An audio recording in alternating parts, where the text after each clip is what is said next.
Peace 104.3 FM Sini. Omedi se mamu na majo. Emma makwaba ediba edwada nwumre no nsaka sebo so. Enam okay FM ni Nit FM make Peace FM ho. Ship out if you can see Babeka Johnson. Accra. Hello FM o dispatch abronse mu okumase adum. Stations ne dia doso pa. Echempo anu anwa. Ela nwumre wode won tuma bebo Peace FM dia no. Aya no amaye kolabo amaka sebo yi. Enam Ghana bebia obi etie bi. Social media okowa Peace FM ye bo se prepaid meter. The yansa babo Peace 104.3 FM. Say ye Facebook. Yes wopoti. Say ye Instagram. Ye wo YouTube. TikTok, Zoom, WhatsApp. Awe na wo kwa wo behu yan. Nyumre yi. Ensuma ye de Abraham no. Ebini. Ghana Mount Penny His Excellency John Dramani Mahama Nei Waya Mamrani Amanie Emma Code of Conduct wa Pawuntuma Ediama Abai Mumpenifo. For all those who are appointed or nominated before 31st March 2025 and fail to meet the deadline, you are to forfeit 3 months of salary. MPP Amanyo Code na afi parties be Akan ho the petition dia kwakoma wo my Ghana mra shebedwafo. Their goal is not justice, it is intimidation. It is a warning shot to every judge, obey or be broken. They do not seek a judiciary that upholds the law. How kumsene asra Ghana masa temuafo penny I was say one tenancha yanshe asi ebetimi akasa yetri ho. Yes, we are for me, I'm here because it's a lady, it's about a woman, and so that's why we are here to fight for women's rights. Parliamentary Committee Chair no watu to be Ediamani Pennyforce one Tiasia Besidne Danya Yasi near Diama Ghana for intimi masunti Wogusuya watch that Najuni. Saso na waswafo ya wash on my Ghana ya pomo de won sam so akase buache say admission portal ya wo pa ho ntoma na guso ya ebo ejuma papa ene nwumre nsem pika we hu ne yasim konwa ya de esomo ya mfa sedama nwumekoi Osons Kamis na daruma ene wo Osons Garlic capsules. Say wono no mu a woni yare ato nkwanta apai esanse Osons Garlic capsules no ayese soja ni a wo bo se bioma no ho ban wonum na kogu mu se kim yare bi overlapping so bo wura ni pedua ni mu a wokoto Osons Garlic capsules so wa you obia ne betunofo running away nobody turn no do no obiane MTN say we there for you everywhere you go ajibo nsam jem ni heaven ko na ehode network ne nuro wuni mienu to nchen ya bebia wo bi MTN say ofun mu nko ade ya frɛ wo beba wo frɛ beko high sense Ghana everyday prices for everyday people efie niema aye de electricity ena meye adwuma de ne papa mu no ya kan for high sense de amount wo to awuntu sika nguye ebusuan chemfa transgeneration I want to transfer ina beba abe yusubi ensay high sense ensay ebo no so afo tia betie Duffy roofing system to say enso to yi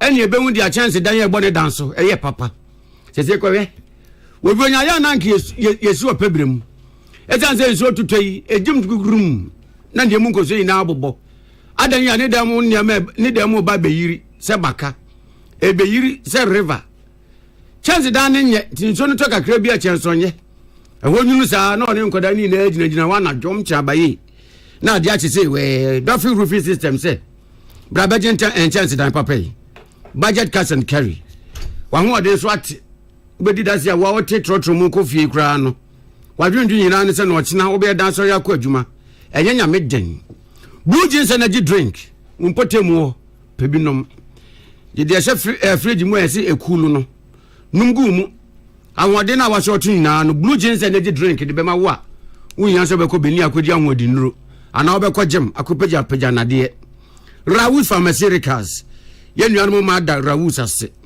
waboa ma under canoe the down below bottomless plate in the lower abdomen eho ahuni de na wie peye eho twa yopo feminine wash no da roma communal labor eye underground ho e ma the kingdom of Iwanwa eho ye neat mewie hwam no ojai Rawus Pharmaceuticals feminine wash wo ba bia hia bi ana fe high lady virgin mixture na ba yesrew when ye we say bo no ka odua abonsa no da bi ye mpesa de ne bio e pese obia di asomdue ebu ne nsa wa bra 20 pence bia say emna na if bu ne nsa e wadi ntrum no pains sana Raoul from Mercedes High Lady Virgin mixer no sentia ba ye no Pepsodent cavity say woni mu yiham wa bra won hia gama na nchewe ma wo se enye fefefe ase ya hata ebia wonu mu se no so ene ewusi atinam no enye den na ntumoja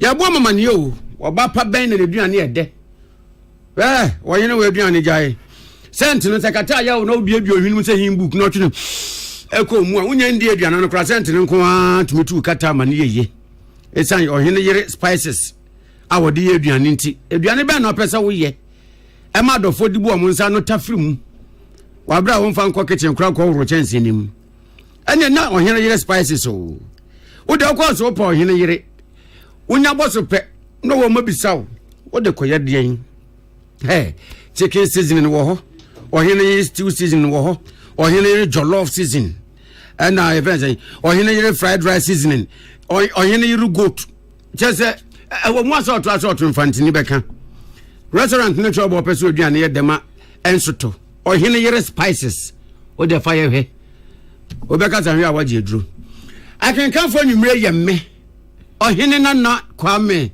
ammo ena ohene wo kase bo ohene enyimeko ana manweko baako enan ena wo mu kabom na wo mu kabom boy amane se Akwanya Mampeni John Dramani Mahama Edi Chief Justice Gertrude Esabato Konu Namso no enya kwampa enu ntomo ye se wo mbe ye kire ama abrewa yipuma kwan mu enne amanyoko nan enwo titafo ne adofo bi eye se ntampe homa kabachire mutisi monten so ye kire na ye kire no wo mu de bi ko Jubilee House ye kire no wo mu tra wo mu nkoba mu sanso ye overlapping kopie mu wo mnase bjofie na mna wo mkopie mu wo mnase bjofie de di kan no wo masam ina ne se de Mampeni di ye Chief Justice no enye fe kra nipa ni nipa ntena wiase nye saa kwanya ode maame ne nam so no enye kwampa entomo se mnase bjafo pa se wo mfa wo mo emebata wo mo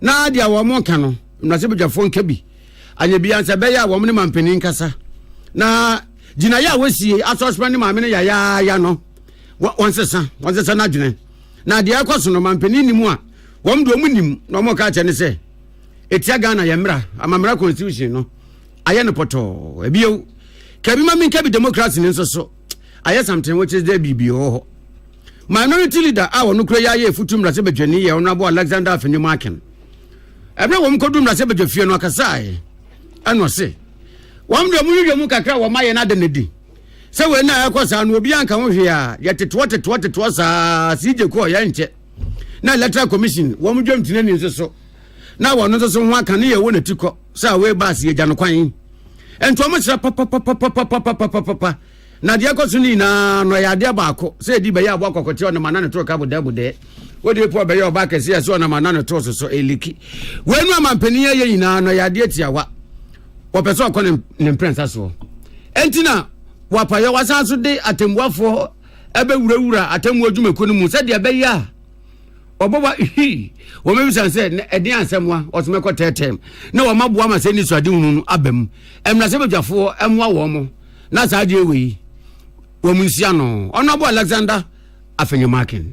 Today, the Chief Justice, Gertrude Tokonu, a distinguished servant of this republic, is under siege. The head of the judiciary is being dragged through a sham process of removal from office, engineered by a desperate president and a rubber stamped by a toothless, failed Council of State. Their goal is not justice. It is intimidation. It is a warning shot to every judge. Obey or be broken. They do not seek a judiciary that upholds the law. They seek one that bows to the will of a dictator, President Mahama. A bench bent to serve power, not principle. They seek to install kangaroo courts and the democratic facade. What is happening is no accident. It is a warning, a threat, a ruthless message to every judicial officer that dissent will be crushed and independence punished. And what's the energy wa mudane petition no edma ye na nipa wojina speaker na muje ye clerk of parliament Ebenezer Ahuma wadi no so ne nsa kan de omunko makoma ntom yem se de beye bia no wo so mo say ebeto speaker table to say bem and will accordingly transmit it to the right honorable speaker for appropriate action. And let me assure you that we will do the needful on our part. Mr. Speaker is the Speaker of the House, and I believe we will also do the needful. On that note, we thank all of you. Okay. Now, when we film na sebe jefie no mdo mani kire mu e wa mampeni atena ye abankasiem Jubilee na wa mkoya ya ono ba afinye makin na se mo ogusu kan no se wedu amosra papa de akoso omamu no nya de bi eye enye kra se de amanyofo ne de omu wura ya mra semu no enya de atwaye kra Jubilee ho wa kan we ansa no omu de omu petition no ema. We believe that what is happening is not good for us. There must be an end to retaliatory politics. In Ghana today, all of us as political actors have a story to tell. Where do we end the vicious cycle? It is not yielding to the whims of hawks and hardliners in our respective political parties that will make us better political leaders. We believe that the hawks must be pushed back onto the fringes so that the centrists can take the center stage for the good of our country. In today's era of social media, you cannot control what gets onto the streets, and this democracy must be protected and safeguarded. So, my respected brother and friend, this is to you, expresses our views because we know we are addressing the president. We hope that we shall receive the needed support for the Chief Justice to go back to her office and do her work. Now, when we go to Abankesiemu, Deputy Chief of Staff, Orastan Dogbe, and the German Peniana mu aje petition no. Now, waje ye no. What can I say?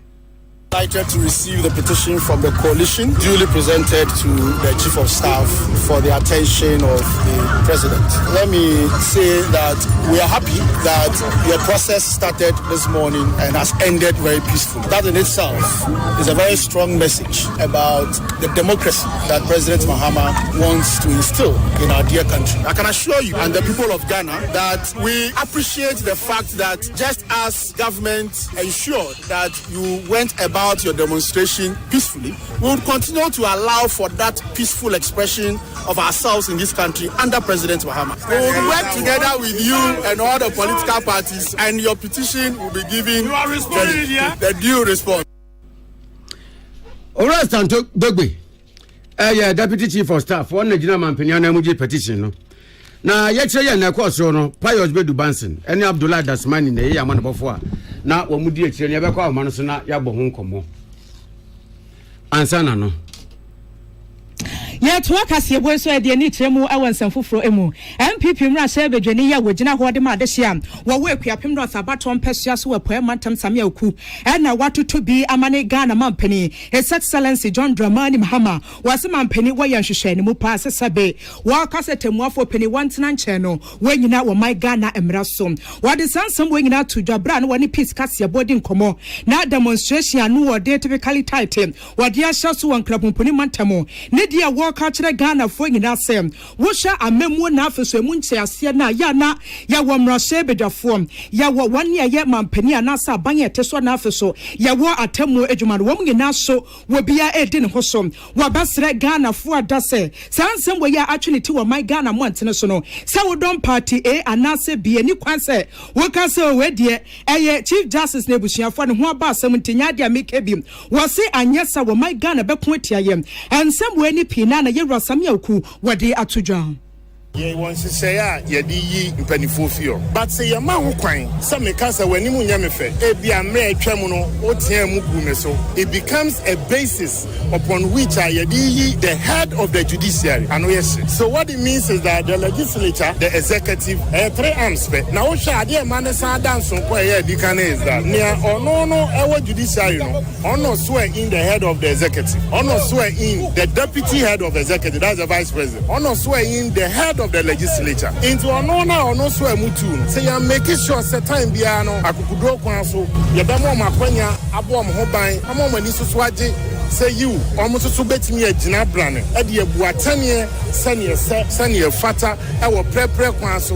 na chese ye benya asem Yera Samia Ukuama Nancy one man walk catcher Ghana man penisa wadana was so die say was say what pesa was so pay term dear was reno sad dia soon one tin in yes and say kromha nyadi betimi abaso. The voice of the people is the voice of God. Na Ghana for omo anika omo ahomete. Ene say e manenya wo sa aba na yetunubu ma o December. Yetunubu ma NPP em na atwam. Ghana for na ka say ye NPP nkotena ben. Into one mama utrim ye there. You are only a leader when you turn and the people are following you. The moment you a leader, wo da no wetina nkofoni ni hobi ma. What it means is that then you are taking a walk. John Dramani Mahama. Sa nyema ni bi omo keka no. E ade a ode na adwen bekoso. Esan say with serious implications for our democracy. Media a foot ni bia metimagina mu adi Akan no because yet to abama e wo mrapon a wo se 4 years sa mrapon ne nsesan enu nti no fa kwati kwan so na so ma sa mrapon no kosesan dan kwa ma bia no sebe ye ka na nwefo a yetimi de wo kan bi meye Ania yekotie wano MPP mra shebedwani ya wogina kwade ma adehia wawo akuapem North abato ampesias yewra sami awukusansemwe Abdullahi Dasmani no boaboa no a wode ebesom yen na yabebo domoni ho nkomo kakra yakwa homo so ne human right lawyer Martin Kwebu atwetwe ho nkomo lawyer Peace FM senior numre yamuajo emuakwa aba yenia yo lawyer numre boko de nyamna adumo boko yo amanyokwa kese nan wo mo de ose ayoyo ye kiro me ye so mbe ye no maye ebi kase e yadaje ene brese ye sanse be kwa wie so ato boba boss na taso enkusi aga sana ya kire effect nbe nipa ba kokra constitution Ghana constitution ye mra na the biggest and the strongest of our laws constitution ma amanfo kwan say so mo bonju bibi so mutumi yo ye kire. That's Article 21, freedom of assembly, protest, etc. Article 21 of the Constitution. So because of your yechra, yentimi sini kwan once a nya dia opese or babe di ATI enkai fono to say the rest of the citizens no. So nya dia oye di ATI to say obi kumye obi prayer no. Generally peaceful protest is allowed. Mrano makwan. Na Wamu na wamu kase no wamu ensusie ne se ana se ntini se yati yekire ya nse bekwa ko wiase no na de kodie nti a demonstrators no etigu monten so yekire no emem se wose peni bi se na dwene a onsesa de bi se nwumre se yekire ye no se dia enti a yekire no se peni no entie kura no a aya na ewo nsunsuanso bi ewo se abanya wote so a enya wo no so oman no so enya wo yeso ana oh yes oya kire se nipa na entie kura na aya ewo nsunsuanso because amanfo be kai se omo ye oya kire no omo sori tie mu o se na o sori tie mu sa na o twe amanfo adwen si bibi so it was yesterday the Sonko Kai say November 2022. Me Martin Pebu. Me yesterday be Kufuado. November 5th, 2022. Kume Preko reloaded. Say Kufuado we but at least they na ye and my man full sorry who say hey bibi koboni and panso on say ku wie say I pam NPP and in yakeka ho. Nti yesterday they be ye kwa ye ntan ye yesterday bibli Ghana ha no on say a bit laid back. On say chimu ye beka ne say. On say laid back. Penyifu ye adia enfata. Na dibia when you see men kana say and ye na adu ne tena akunya no so pastor zikra no enemre sa na mu preachi. Oti say pastor di o meka say bi o nsemede o man be ko enima na asema ne say and ye na adu ne tena akunya no so men ko kana say. Say na we ye preaching. Into young Casano, it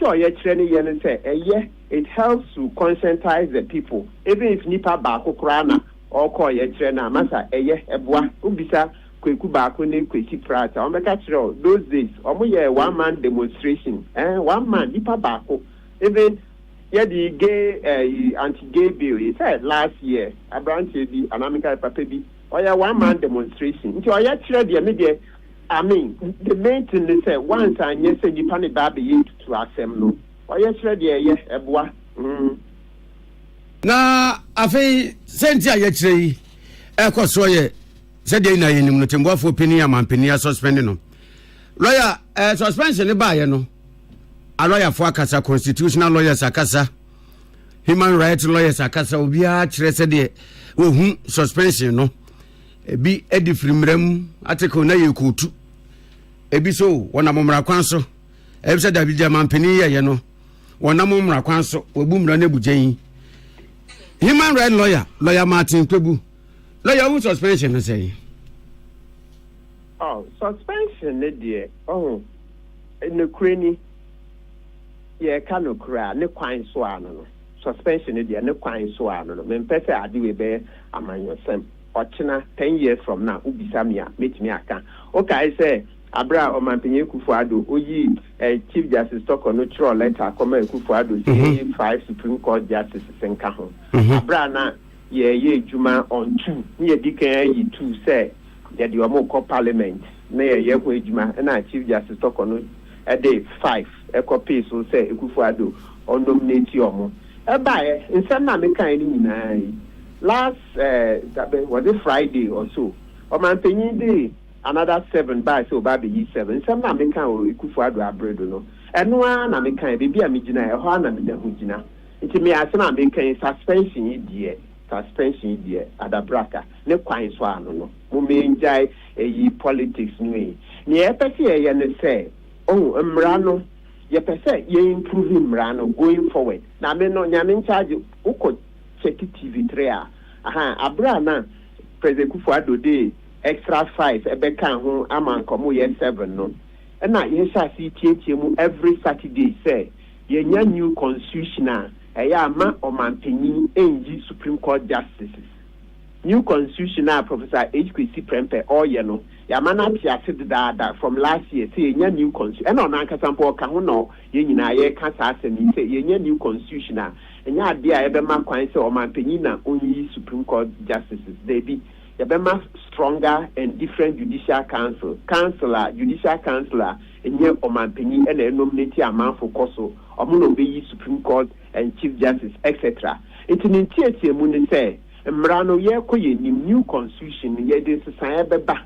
But in society, yeah, no, not yet the Juma this time. Right now, constitution, yeah, you create, and no, President Mahama, Edia Juma, suspension, no quine swan, more, I mean, that is it. Yeah, say after on baby Jumana and Kasa. Then if the Chief Justice talk on the whole song, they will declare her innocent. Right? Suspension is the but we can improve. And the lawyer say, yeah, Utebi. So we are no lawyer for Nibi. And so I can say, and Namkra and Marquanso and Yadia Denoa. I didn't Bema or Macasa, so we have Remunas on and Marquanso. Good. Okay. Into your Fred law be Article 296 clause C. 296 clause C.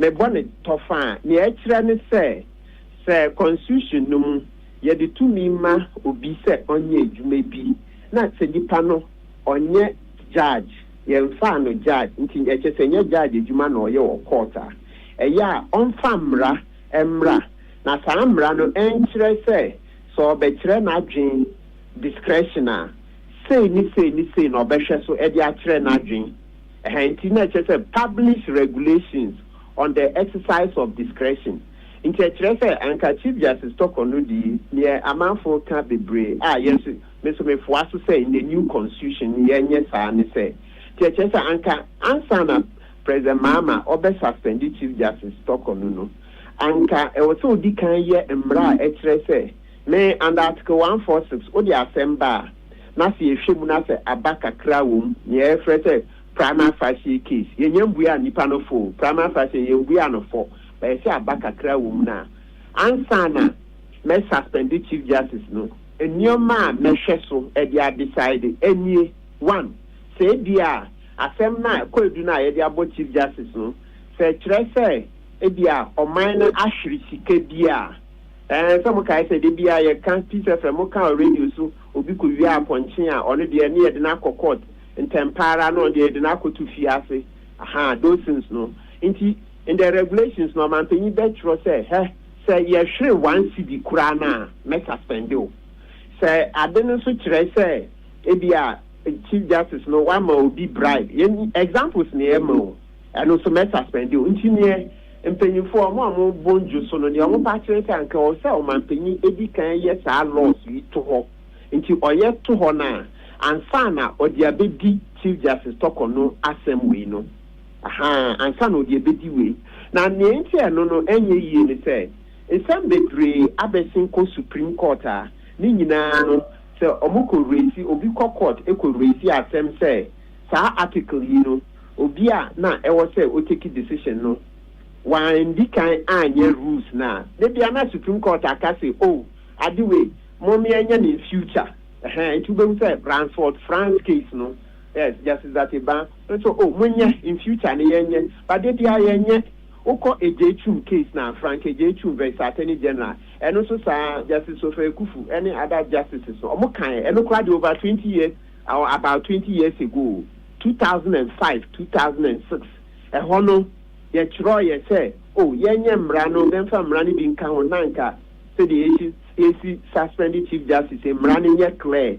About 20 years ago, Yanya, into Shani Nana, cases now betting corner, the Biana, oh, Yanyam Rano, see, and now so near cry, yes, yes, by the future, yes, Sam Rano. That is where the problem is. It's a Ghana, this nation will be there for a long time to come. Copy and saying, Uncle Pombeba. Until this time, yeah, also yeah, constitution review. And the Professor Kwesi Prempe, chairman of the constitution review, onim, onokra kan ho asem say obehwena afede omase article no mukena. But asem na see ekura President Mahama no suspension no there. Ne kwan so ano no. Enya abutre, but eno nkire say yedi asem na ewie, eno suspension. Nti omu kwa asem no mu a na ebehu bebi omode to. Lawyer, whether you won't see me, I would have made him here. Say, I dwell on a fun one now. Walk, I say, I was a Mampini, Yam Rabia, and Nona, a Dubayan, a Swama, Atek or Noa. Would you not to just suspend my and move do Noa? Yan International Association, actually, Genesis or no. I may nip be Sudia as Waka say. Says I let the end, you want to say, my minister suspension, no. And a mumra council. Yes, Ninya. Some of them can. How many of them no? You can say a president, Madam Efuagati. Okay, say Akan Railways Minister Joe Gatti. Joe Gatti also former GRA board chair, and Joe Gatti no a former Attorney General and then the Akan. Ya catch and say, "Sa resolution in here. Omotion na yenchin sign and yet resolution a good Ghana Bar Association. Yehu fipa. I must see a man for." Omo mo pretty chop bar, yes, and a chop bar cry, yes, in Ghana bar, and then the Eka oh, I don't know any quantity of BSA because they all want to say, Anka, before our Chief Justice talk on one same with the banner. Sometimes like also Ghana bar, Omu pushes the answer some constitution, Yansa, no Casemia, me Yamin from last year, and I'm Abra Justice Tokonu letter and the bar say, Yanfa 5 Supreme Court justices. No, from that time. Every Saturday, almost every Saturday, it's not TV trace. So they say, hey, in the new constitution, man penny, person obey to me over judges, and you obey judges, and you also obey prima facie, man penny, you need to me in the new constitution. Those are the things that man can say, Ghana ba, or man, ye, what now must see a case yaba, or man penny, I a prima facie, was suspended Chief Justice, after Nabeka so they be and Kayen Sayi. Near Concoye loss, no. They it's too late. Madame Efuagati, wait dear, Adabraka, it's late. Yeah, honey, years. Here, I'm a man for 3 years, lawyer for Abraham Kufuado, Tiho, or Tikunya, and Namon Casabi, Mon Casa. Yandisha, no, Yandisha, and Crazy, Nana, no Casaka crazy, but most of the time, not Yankasa. Your man, I buy and query after the night got bar association after the Yansaka, now we can speak up. And yet, the citizens are now becoming very discerning. nti saa de egu ye hu fi pa nti I say ye cost sansa resolution I say you could try resolution because enye nipa 47 ye bro nipa 5,000 o mo be free meeting mo ambodo wuro ni yi a lot of lawyers so mo kra de mo hu notice nti don wura ye bo ye different meeting gongon no mo ambo ni yi ti lawyers be brebu afu ama your clients are your court and maybe me phone is a menu no dear no would dear na lawyers mudia nya chum MPP was so pet mon kasa e be do NDC so atata na mama mo hu mene so na mo kasa rofo mama sisia amanfo ehu say saa na eti enye nti saa resolution there will say your frame meeting for ni etwem then we can fight together for a better law for the future but not this suspension ya akoso idie yenjai esa egu yenimase lawyer better say you na we dey wo koi na ajagefo afofra mampani abo mu din odo mu ko Supreme Court yi jide say oboye no wetetie won komobo ama ehu be hye nkrofo mu say de nkrofo yi kan ye no kre se ntia mampani do mu ko nyina ne se jamane tatem ya wo pentina odo mo ko no makọ sakramrem se de be ya ebebem wo be bisa say Supreme Court aye won sa brain no e lawyer mu no mu din sa wo so sinto bia ba bebi aye be hia se e di ajaji fun be kwa akọ kan sinto de e bi aba and say me no can say last year 2 justices echo retirement yenye replace omo ne Justice Barbara Akayenzu and then Mariama Owusu. Omo call retirement yenye replace omo. Into sha 2 ne constant. Then beyond that in say bi mu so be call retirement afiwe, right? Into ne ho ne say na Ghana han ya semra say ya ye pe ye number no 15 Supreme Court no mu ye 15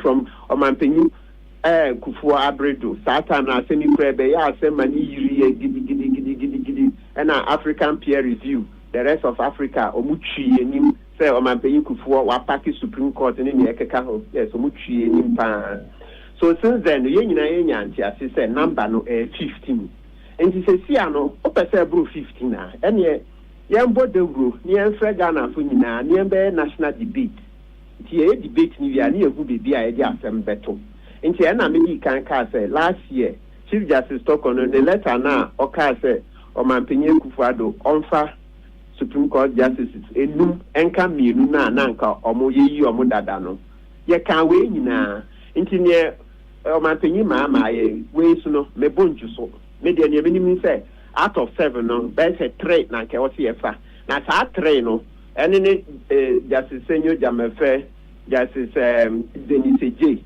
okay ene Justice Surebare omo no I would say Omanpenyu Kufuor time no omo ye seniors pa so Omanpenyu Kufuor we yi omo anko Supreme Court wan promote omo nti obi ani mo masem say ene edru so say e be ko Supreme Court asai judges me and say die omo no mu di ni enim because omo ye seniors saying at least 2 of them I'm very sure Justice Denise J and Justice Senyo Jamefe Oko Senyo Jamefe no ono ye senior prefect name friend is Oko Court of Appeal now ono ye president of the Court of Appeal which only the most senior judge and then the next is Senyo Jamefe but third one no sorry about me him say ono otoso ahin but generally no minimum even say third one no kran kan but these 2 Denise J and Senyo Jamefe dey obi aje to me say your cost back for man the next time Supreme Court kwan bebe mu na also moko into omo no fine but beyond that no your percent number no cost right any akase yenye debate into me way Omanpenyu din sa lazy by near last year me kan na eno na me da ho gina ho I'm still at the same place said the yenye debate first na okonwuma mu a famous economist a friend Adam Smith no Adam Smith ono a oye economists what the economic theories be bring abano o kan law ho asem e ka say eba mra judiciary ni na ya tu ho anamo a we should involve the citizens you see carry the citizens along let citizens also lay bare their opinion and then oko internet so oba say yewura mama no position no also ono oba sa asem we obema Ghana for decided but you see so my thing you are U10 nti enu say ni yen kan sie so let's have the debate and then we'll see where it lies yen nyina yes no kra wo mun so say oko Supreme Court for now see our numbers na also ye also line no wa at times we 2 years crani and frail because it's a pressure and see there ye sa numbers nyina na ye debate no bia ti no ho ase a na e bia man for happen so okay ye be ma kwan say instead of 15 no say see ye be call 17 or 18 let the people be involved because Osha constitution ma article 125 of the constitution or say justice emanates from the people. Justice no ewoye. And some who say men call law school, and some who say men call school, minima kind, but at least a true justice nisania, mon famra, mon mamma so men tremagin, kadima min kepi. I think that's what the government should do because Bosha my opinion, mama or the mayor in opposition, or say, I will let you decide. I will let the people of Ghana decide. The Bosha or the mayor, no, until so. Lawyer, you may ever that's it. Okay, that's it. Your name, human rights lawyer Martin Pebu, and a bonko me. You don't want to know, so. Ora, Percival Kofi Akpalu. One echo for buy, Nipenia or that Liberal Party of Ghana and no. Era, my way. What's opening? Pachaboko, dear. Oh, Nakupona Dumara, so somewhere. Oh, Yamiadum. And I yet said, what do you move your Mr. Say? Said the number where I said, Becon Bibia, corner pepe. Oh, Sapa pepe. Bibia, kama, Sumbia Consul. Obia, Yabasabas, Abia, Babia. And 3 places are a car say a cop. I want to ask your coy, and I find a car say, you better fast any police 1 year agreement, every person, and 1 year fast. It's here, Bibia, Sumbi, your call Supreme Court, the SM code, Akoda, Judicial Council, no. If you want to call Parliament, the SM code, Parliament, and if you want my call about the city, the SM code, my opinion. Say yes, no. And I want to say, we need to feel or say, or manage democracy, or Juyoku, or Bubuno, or Sena Kura, I say, or her in Chima. Nakupaya, do my way as some view, United as some kama. Mina master, Nam de Coco, to see your master and Cocota. Oh, and that's what say, there do not hear Germano. When you're MPP, when you're MD, when you're LPG. It will be hard not some quarter or what it will time. Now, and I'm one of my penny A2. I saw 4 months and 1 year. A woman pie man, no mountain and trust and against the cracky. I dare we obey ball mine. I come out to buy a moye sabi. Some could be judging a wound and slow. There's Wapano, and I'm so cheerful to receive. Why, 2 sons of more. Eti yes my penny that be your conhorto so kono ko say judiciary no ko na political na ko say dem bi obi aba mu biano oba na do two years enam na no judges namonam say the ne ono apa judge for so do mo ko Supreme Court on do no judge for nam and on the Supreme Court chief justice no so the enam o be so say o man no na penny for mo kroma no e se mutie na mutie ni man on any back for dia any idea many wa me no ka say o man o chefa wo e wo chefa wo a branch ababa wa wo fi obi a wo chefa wo na mo na ma panyi tu sisia no I to papa very dangerous o so say o man no enti yenya ne kasa hie na o man tuna di ni so say ne wo ya sa de na chief justice kurampo da o man mpo na wo ko yi ne kofofu dey na mo ma kana almost a second court ne High Court in Magistrate Court. Omoni say say no kata kura fa for beti mani omoni. As about we cause for ene Minya, the only where you will work when you're 7 and not being at them. Any quarter. Yes, in the corner, a political party or influence. The best friend judge in our one judge, I'm an idea, some idiot. As such, or my penny, so until only own boy actually side the idea only because ultimately, that is, so easily, sir. I don't know if you also waiting to that. But judge will be only 2 years by year. Said the man pay Dampare, IGP, the top of year and standing so good at year. What you mean, you may be because of social media. Sabi over by judges, judges, as some about Muntiminka, depending on who will be in power. So it's very dangerous and very, very dangerous. A catch, so Onyai na Debia Kaka, take Dina when I are. Nembum, one share, what for Rimuko, Amo Num, and as of him my day, FPT. As a baby and the mona walking a dangerous. Uncle, Uncle, Oman Penny that a camels. Then Uncle Fobi Betty, I will say I be brano, no but to baby no. Uncle, no push a few. The same petition corner, Modia Breno, and one been on the bar, and my Professor Mills, saying you don't know you. It's one you're careful. Now, we know whether the graduate job creators and the Mabrepa 90 and will be a Mukoko, no, say, Baya, yet young question be a dodge, say, and never say, no. And you be a petition, some me. Much a bribia to a mopese, and Umote and Nuyi.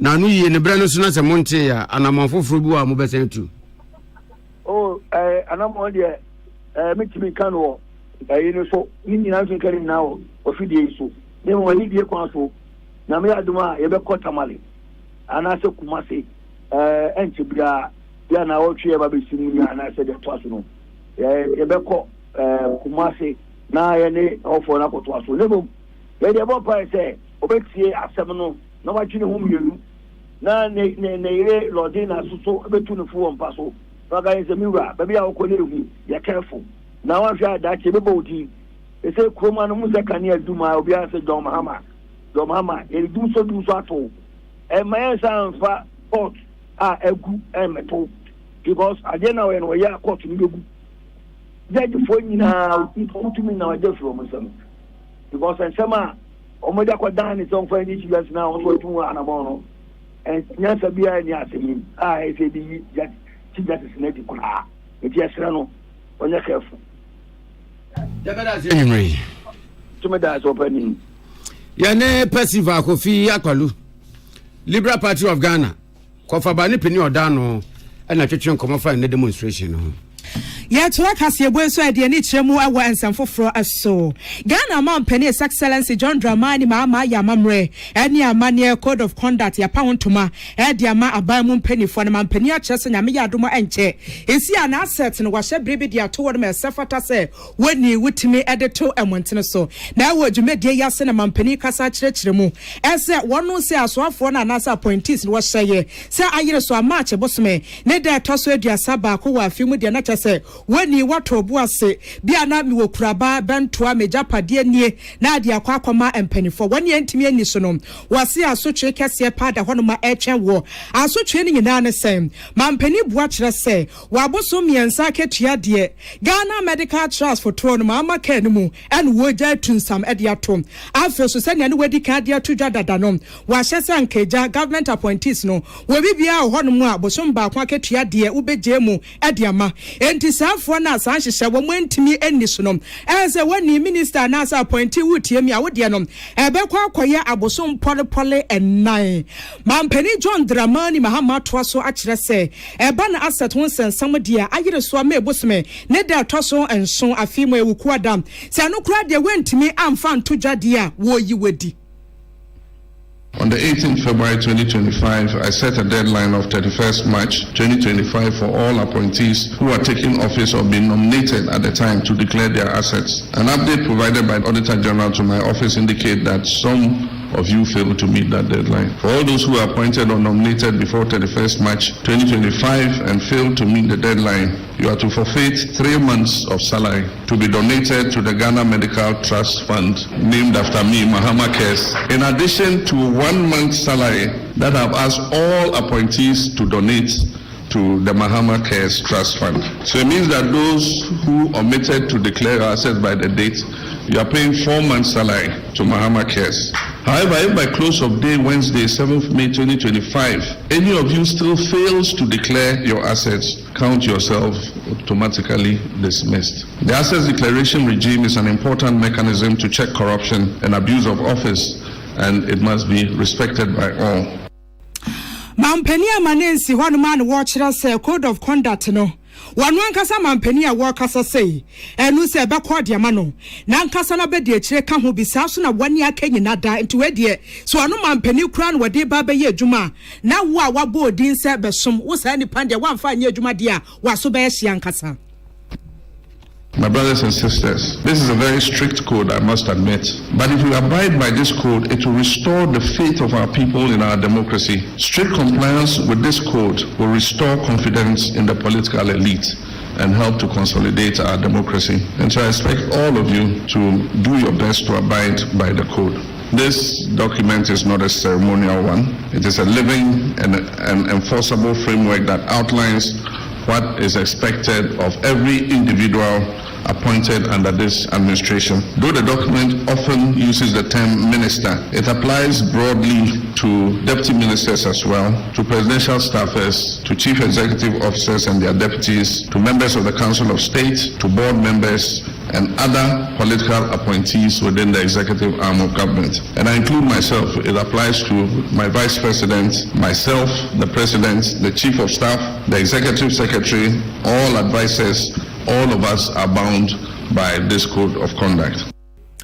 Ghana Mampeni His Excellency John Dramani Mama Twaso Akacha appointees ne say ye cha wade a say be afi gagancha na say company bi nchen ye de e cha wono wase ani kwa sa woje titiriu ene say de kro na ye de a cha wono ye ton we 20,000 Ghana cedis ye wase wo ka na obi ehun mu bi. Appointees are prohibited from accepting gifts or favors, especially from companies or individuals with interest in governmental decisions. If a gift is received during an official engagement and its estimated value exceeds 20,000 Ghana cedis, it must be declared. And upon leaving office, the gift must be surrendered unless expressly permitted to retain it by the president. As for hampers and gift items, no government funds, including internally generated funds, are to be used to purchase or distribute hampers. The only exception is modest gifts to staff as a reward for excellence or retirement. For government entities that must distribute hampers or gifts as part of their corporate commercial policy, express permission for the budgeted expenditure must be received from the Office of the Chief of Staff. Ministerial travel, all official or unofficial travel outside Ghana must receive, and the word is prior approval, from the Chief of Staff's office. And after each official trip, a report must be submitted on the trip, and any impressed retired within 14 days after your return. Ania yokotia Ghana Mampeni His Excellency John Dramani Mama Sansamwe Salamat Kukua Pencil ne Boaboa no de besom yen. Na ebusanfo we de yankwati kakra bi na yambo asem yeti se kokos ka na libra faketia ni na fa enne demonstration na ekoso anka monten so fa mame Gertrude Araba Isaba Saki Tokono Chief Justice Tembwafo Opinion Mampeni atuna sensen no na anka ne ewutu senya East mnasebedwani a wo pre se wo baba be ye ema domfrefo e de ma wosuna manyoku NPP Honorable Mavis Hawa Kumsin wako demonstration bi na woni Peace FM kasai no se e ma echobo ye 1 2 3 e mammo sori waka no omuntinyina e mba aboso na e ma wo manyimu no titru wo mommo wo mfa hodie mu ban papa e manya ba ko no mu mfre yie mra no omunye santampe hu manka mbom na wo mu nsori ntinyina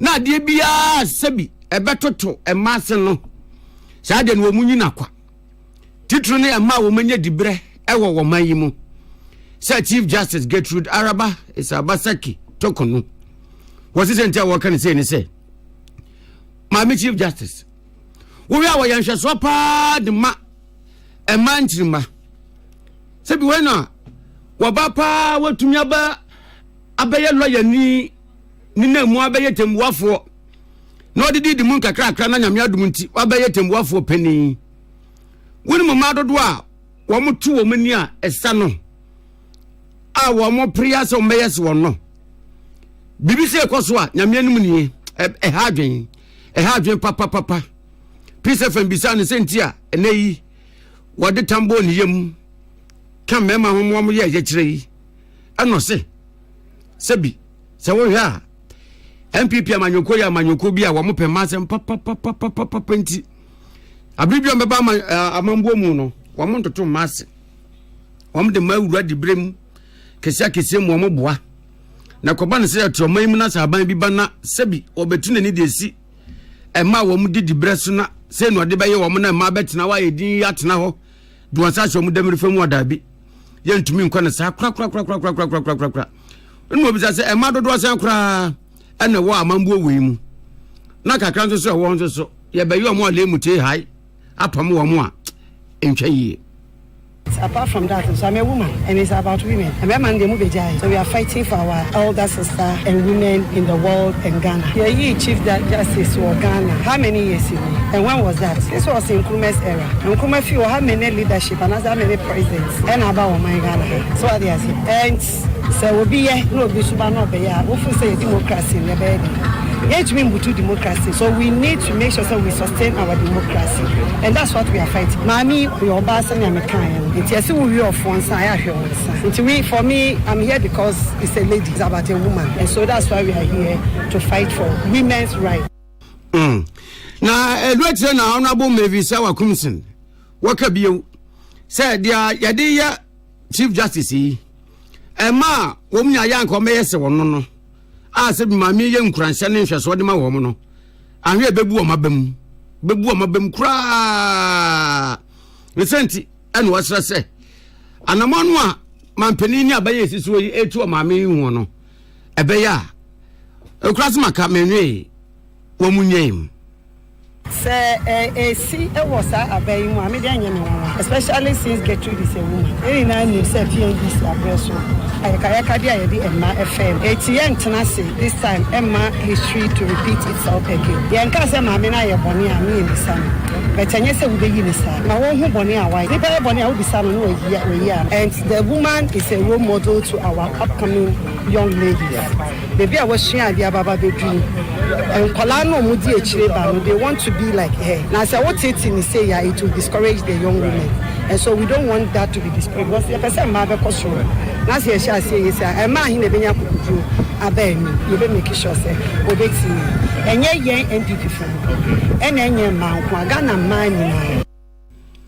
Niatini, Honorable Mavis Awakumson. Ankane Utu, Senior East Mrasebejani, and Pray dear. I will pursue did the Brenois. Obebwabu Mano, I was no man you cool MPP mu. Pious Bedu Banson Abdullah Dasmani, and I'm in a bonkomoy.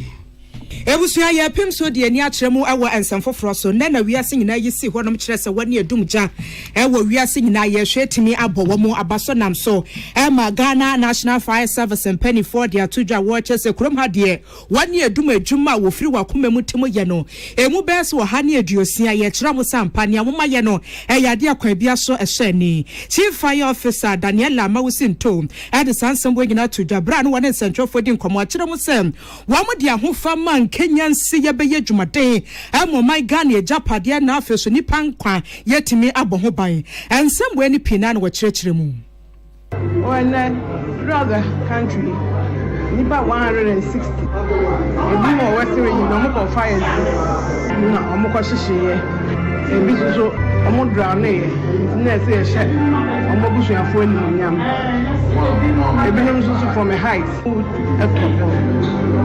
all kinds of modern born just say ama bro moje mabo about body and media ma wo mususu the whole region o the mechanism say they are too to say ye be adwumadi yan ko so anya adwumadi Ya maame Daniela Mausi ntoto so e dia foto bi ati se kwa Ghana fo nyina. Ade me hu se nipa bibini no odo insecurity more than safety. Osho kronfo anti bogra proof no de hye ne dan ho tindende. But safety say men fa gas cylinder sia odo besi. Ni nya na mboa in as much as how we drink security na so odo safety. See I can be safety first. So yeah and start to na mo yeah. De me hu ni say ja no. Ebe ba kra ma na say boy homodi.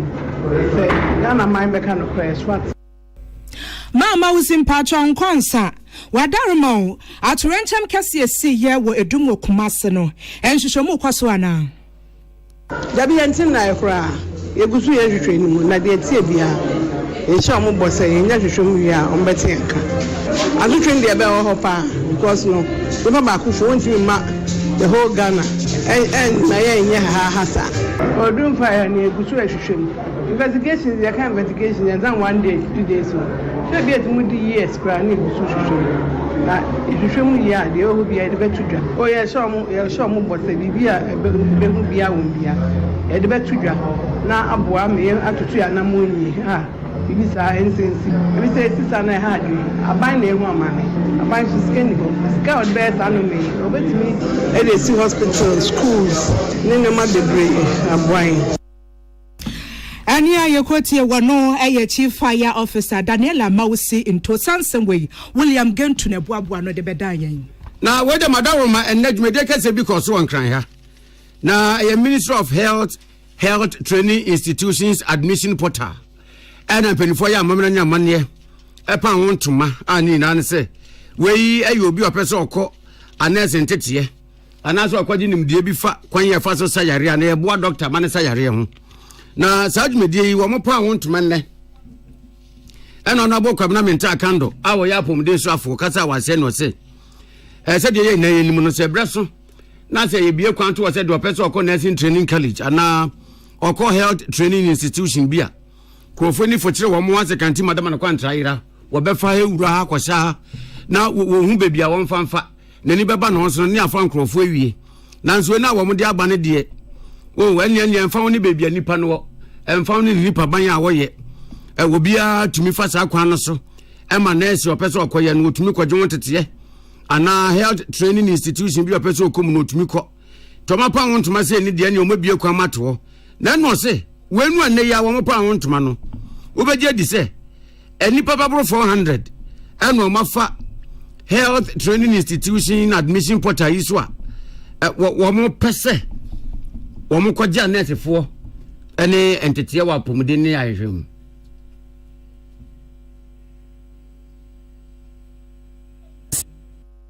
no ye launch ade less than 30 minutes to 1 hour ni information manya ne se nipa omo applications ako true nkoano ebo 9 less than 1 hour nti we enene ya pesa Ghana fo nyina ati ase se menko trio sika mo obi se ukoto code bia enye no because ade ayekoye mani dia kire me am personally involved at every point in time ye nyina ye mfa kwan papa no so na ya apply answer na ubetrio sika no ubia ye be kire ode wo se uhia ansana wa fill form so ni nyina ho se woko ye portal no so a ni nyina no ebe chechiri mu a kire na watumi afele na watumi anya admissions nti saa bosom ba ku yi na se wa nto na se so pese obi di usika na odada wo de na ne wa na wa ye asana be apply no make sure say qualify anu kire ye na asemisa ba ko ne se obi kwa portal yi so se wakwa ya application yi bi no anya admission na se wakona ohun wo hawa na 1 or 2 bi a wanti ase na nyema ya wonran onye dan emum ya yen sakraye binum wo mo epese Ghana fo nyina ehu kane no mo ton no 200 Ghana cedis nsi atiso e de aba 150 Ghana cedis ndi 150 ni nti ofo ka a be koso be 50 Ghana cedis anase 100 Ghana cedis ansa na watumi be deposit enye ka ni mu a wo tran so risk involve kra nka ho nti ni epese ye ne se ba bia wotie bia no obetumi atena ho na watumi apply nti ye de sa abefo kwantimpon so e de bibia abase Sia no so woko abefu kwantempon no so a ubetue sika 150 Ghana cedis utue sika ni wi a afei portal ne bebie na afei dia wo so fili bia no wa fili o fili wi a ba bia o tie na no na wasan asende application no Honorable Kwabena Menta Akando eya pomde swafo. Principal Fasa Mwani Peace FM yensem twe no ko dwumedi ase o German boyi bai. Ye gina we so na yakonum so ye ba nsam aka ene doso.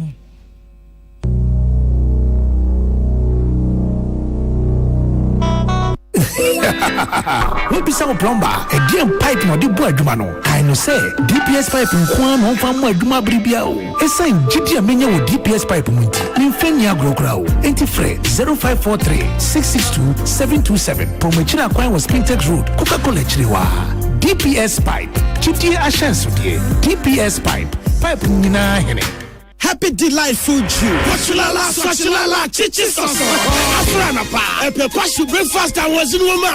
Don't happy delightful juice against with toast, cereal, and even them cool. If you mean a bread and fifi, the most fridge man. Happy delightful juice. One of one. And you be happy to relax away. When you're let's say what a tremor. Happy delightful juice. Of an appear bring you all day long on fruit juice. I'm happy delight. One different flavor. Different size. You number 1 letter. Number from NG 150 and now 250 ml. If you have healthy life shops on your supermarket, Happy Life Fruit Juice, loaded with taste. Tune it in, turn it up, Peace FM, and rip off the knob. Samam nyina akwa babiom emra ye kase bo pono so yapem so ade ani achemu ewonsem foforo emu sika krabia batan ne nufuta braba wo chema na so Ghana fo nyina esom eye GCB Bank PLC na perifo dia to dwa ye wo chese wo mo ye bank batan ya wo som Ghana fo nyina fel so na afi wo akokoduro ensi ye pepa na wo hwe kwan ya wo fa so aye adwuma na wo gina chi am wo ba wo nsam se asanse eba ne sika sam na afi so ne nyine mu a wo mo atimi now 2024 na mpenifo dia to dwa watches afibia no ya na ye sikakrabia na say we bank ya wudwumedi ahodra wudi ye say bia wutiwe bank no deposit 1 year wodi wosika beto honom say bi ba no wabeje besi ana sempo no bank no ye keka na japade nyina wo nyina bomu sei ne yetete ka ade afri mu a ya na asset no ekosisem wamo dia to dwa ye watches say GCB bank die wo mu gina content kro chesa wamo wosoro ankasa sanse kwanya wo fa so ye adwuma no 2024 nam so emma emfaso de pa bank na agye no esi ase wo man Ghana bank ya kane pa nanka obeka se GCB wo mo bru wo mo ededa fom na sefo nyina esi a wo mo afere sanse enam adwuma den ya no wo mo ye wo mo adwuma efo no wo mo anim te environment ho twa na ba na be deposit ya na sempo no o pese wo bie account a senia wane ye adwuma efo benya abotre na wo mo acheche mu ntino wo mo peja aba bedu second rank ebra wani wo muti penfo bank ni nyina ekọ ensisu edua managing director Edema GCB Bank PLC Farhan Alhassan Bra na wani peace kasiebo edi nkomom ewo annual general meeting 31st no ewo nkrapomponi mantemo en wachirechim sampa wo mu nkonyesie ni jai wo muto wo bo ase hwe nkratamu bubu kane na se 40 bi free mu nyina wo mu sampa emfa so dia wo mu nsaka no eye ne ehwe ni papa na ba ko anani agi a kire se obeka wasam a kire peace in central for nyina ne sem wase shareholders wo mu ani agi ehhehya hodo bi a bank no wode aba ensem pika wo no kire mu. I think that generally the shareholders are very happy with the direction of their bank. There are concerns around our cost, which we are aware of. We are dealing with that internally. And I gave you the intervention we are putting in place to address the cost. Otherwise, you could see the zeal, the commitment of the shareholders to this business. They're happy with our strategy and where we headed to. No, I did indicate that we now have a committee in place to vet all the costs and ensure that we spend only what we have generated. It is only when we do that we can bring down the... So we realign the business to focus a lot more on sales. You would know that now our staff are a bit more aggressive out there, going to the clients in the office. In the past, we were waiting for them to come to our offices. The market has evolved and it's no more possible for you to sit in the office and expect clients to come to you. So we are going out there to sell our very, very exciting... We have just appointed a chief digital officer who has been tasked with the responsibility of leading our transformation journey. Once that happens, it even makes it is a lot more easier for us. We are playing in the right economy, in the right side of the economy. We are supporting clients in agribusiness, we are supporting clients in mining, we are supporting clients in manufacturing. So, of course, that's the reason. Obviously, once we do very well, it improves on their return. So we are putting in measures to be the dominant bank. Once we are the dominant bank, it means we make more money. Once we make more money, it translates into the investments that they have. Expect exciting moments for our clients. We are obsessed with their clients, so just watch out for us. And here you could see one managing director Edma GCB Bank PLC Farhan Al Hassan and 70 watch us a canino na kwamati office ya no mo twense Ghana for Yankasia Banante say ye ko mo na so isi ade wo mo toa ye fie montene dwam and na se for sane be on product no one bet cheche mu ye dia kire Ghana for na eba ne sikasam ho ntoto ye fapem say ya yetime de ntoma e dia bo GCB die anno bo chairman Edma GCB Bank PLC Professor Joshua Labi Kasai wachirem say esi anyamia ya dom hihye pa woguso awo ya wo mu hwe ne mu ese customers ye ne brano ye de ani kyeremu sika kra be mu se ye kwana afi ye sika ya de kwa kwato no ma na sempo ye koyi bi de firi honom nom waso wo ma ye hihye kese pa ebebo ye chi ebrasa so na nei wiase guso ya epem ekonanim ntino wam so behwe se ne be ya wo betimi adada enwemem sansem boyi na Yewra Joshua Labi wode tujwa. We are going to work as a team to move the bank to the next level. I'm very confident that GCB Bank is a very strong bank in this Ghana. It's a number one bank, and my board is going to make sure that whatever we present today, we do better than that in this year, and make them smile more than they're smiling. I think that it has been there since 2018, and ideally there should have been an increase, but we are trying to look at study the performance a little bit before we think otherwise. The directors are very committed, even though we still maintain the directors fee 2018 to now, there has been no increase. Our major concern is more of the shareholders and how to make them enjoy the investment that they have made. So for now, that is what our interest is. We hope that as we improve on the performance of the bank, maybe next year, shareholders will be happy to make directors happy. We are very committed. Like I've been saying, we are not going to be armchair directors. We are going to be on the field ourselves to support management to perform. So our eyes will be very well to management perform and we shall also perform. It's very important. The bank for Ghanaians, and this bank must work very well for the good of this country. The people must be proud of this bank, and that's what we are trying to do. Ewusia enia yekotie wono board chairman de ma GCB Bank PLC Professor Joshua Alabi senior sisi asikakrabia no aye krabehwe aye akono aye fe na aye de na Ghana fododo na sisi ade wo pe bank ya eno ani GCB Bank PLC hono ma na obi akose wode ne sika akoto sanse emfaso de na wo nsaka ba ne se emfaso de wo nsaka so de a one year shareholders no so kra no wo mu ani giye papa Prince Bafo Samuel na sanse we wo boaboa no kokote wode esum Ghana fo nyina ya badama se nwumre adaje ne bra munya yetie kasebo ya yede fa peace 104.3 FM so netra ne nkoba mu fa stations awodo peace so yede besie ene amotre kasebo mu eyeme ohene nana kwame ammo ena ohene wa kese bo wa hene afi yamfa sedama Osons chemist and penny for ejumaden ya wa ye dia sum ye ntiama sia na eden so betisi obi say wonum Osons garlic house sia wo yare meti bi kurache esi ano so aboa productivity ejina naso ekonanim ye pa enti Osons say woton safro bia wo bia no Osons garlic capsules ne ene wo DM MTN we there for you everywhere you go baby abeko bia MTN etuatua ho no me say me kurasi to samra boy pa first no na menti MTN kano me kura na se ai bra me bra pa bodie fom ho no ekota no na no say me na timi so me mu hwa me na abrewa ne we page me asi agongon na me hello na me MTN na me ya adum ya me MTN jai tokro biemu as yetimi ye kom ye browse ye jige ni abrabo na ye krabehwe de amayem afi high sense Ghana wasisi ano wasa wo dam nyoma no wosiesie wosisem hwe fridge uyusu yache bra se are na ache as ensuo to kakra bia as ensuo no kra na egu fridge ni mu enye fe wosisa fridge ni wia na AC no what service ya aye dada atwam eba ne TV a utim se TV no mimi se mba dem na TV no ase mia na me se gina TV no mu a enu se wabɔ matena se onkasa kra mre na yese wenya no ai se nehe da bio eze no sa no metna on chache wa me kwasere obi amenta nche ba wa high sense product ya sa na me hwehwe ache ne sa me che wo nche pa sa na mpa che ntimu a mo ready adwen bone wo mu no mo nyina mo mfansi afi gas cooker electric cooker ene na se for washing machine ya ma brabo aye the sound system rice cooker ni nyina blender bi wo honom eno sa ne se wo ba showroom bia no nsa be kabi ebo no so da for ma se kwanche abetiem ya no wa 030255 0000 030255 0000. High sense everyday prices for everyday people. Duffield roofing system. What's it see and say? I don't see form any ya nyamia ya dom.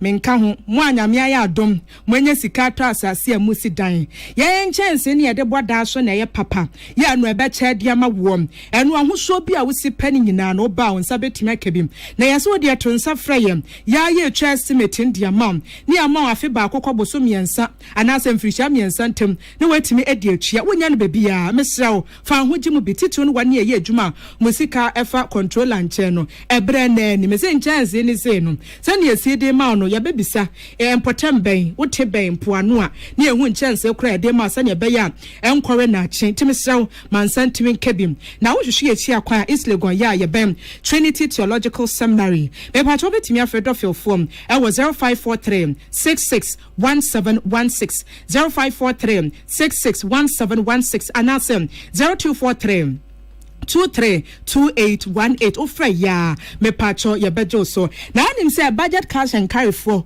wonim say Blue Jeans energy drink na see ya kwakwagi award o de o hia ka bia bisa ka bi ya gi award a kire say na o Blue Jeans hwe Blue Jeans eba ye nyenne tori ni gurana ni nyina gomum vitamins ni B B2 B3 B6 B12 ya wono ma wonya energy ahode soronko wogira na so pampe sa de bia manitua na de mu nyina wo ye adwuma bra wo mre na moja timidi afusane ma ne mema no me se Blue Jeans de se manhia ye na ye nhia Blue Jeans yanke ye de nie ba ne sa na wa no Blue Jeans ya hwese ne de ne konom ase wa ye mofon wo nhia dan nyare wo so a wonya okay we hear Blue Jeans ebi 20 years in the industry at the papa neton ho Blue Jeans energy drink na na agree mi amedofo kebi mi chia mo anwumrei edwumaden amabonti na award mu nsa kan kebi di picture ne send me ejina na so pa Blue Jeans edwabo bia ase wo se fata so betimi ato nsa freye dodo mu no frame 0208 128190 we die na nankasa number ni 0208 128190 and 0550 010 000 ye die ni o Raru's Pharmaceuticals say ebrene ni we die no kradie your all new high lady virgin mixture waba obeye obesima obeye obemwa enye makeup o enye tie o waba die sie kasa wo your basima ketesia wakata ho asiem na bebia ye kama me say no say na be ma hwewa no we yi check no e blank check no was wo de tro amount bia opa bia wo ba bi wo hodom a wo konfikyira wo te ya power himfie hodom ensabu emoje so enhyeda ma papa bia sa e ba ne tot bi sa ho sem moja so fini aka ne fa e na e kwa koguom ebi de ne se enhyeda ensisi so ebi de ne se ya na enkeka wa bi ya na ho kekaw entu una made bia hesket bo wa wo hye ne nyahwio sane be ya hemfio betimi adwi na wodwi sa na emua yeast infection ade bia se bia fi wo ba wa hemfie ba se akatoa na se akatoa ne ya yam ne de nsu afra na esanso ye nyan dabi da eba ne sa wotimi fere kura wotim na naka ne chaw so no bepie na asa nneoma fufuo bi unza bra na ofra na wo mfa he ka so ase wo mete yade ensa nkonsa ma enti all new high lady virgin mixture no eye de mam na oral tonic na ma ye dia enti be ma wo se wo dofo anasa wo yire ne chima kone nheda nsisu atona fa kwacha no wo kire wo do oba siesia hemfie na honya krabehwe enye de enye fem na na be didi de mu nyina bra won tebrem rawo se fihwe ye chi akwan ewa health city oyarefa enkrapomponi mantemu ye de feminine wash ni jai wo hohoro no se wedware awie no wodi nsuo papa nsuo fita na de ahohoro wi a na de feminine wash ne kakra bi wodi egu nsem bon sa se epu ehuro bi sa no na de afefa enim honom kakra de afefa sideways no na yi bibia mregu ma bia be ye firi honom na wate wesenti na chance no obetimi de nano abombra wonsuro hwe hyene nsom 0558 567150 0556567150 and 0558 567169 Pepsodent cavity fighter was here aduane obedim wotade sugar enwo kokko na sefo na aka wo sentem na afi wo se no ase pese dikenti ya no Pepsodent yesi use na nopa ene enwumre ya wo koda se ne be ya nkabone nya sa obenya halitosis yo enum kankan enum sante so de ba so a ne kwaye dene onim se ye wo activated charcoal honom ebi ye de lemon and ye de agumu Pepsodent herbal ni nyina honom de mamomo a mo pe herbal ni se eye de mam shop bia no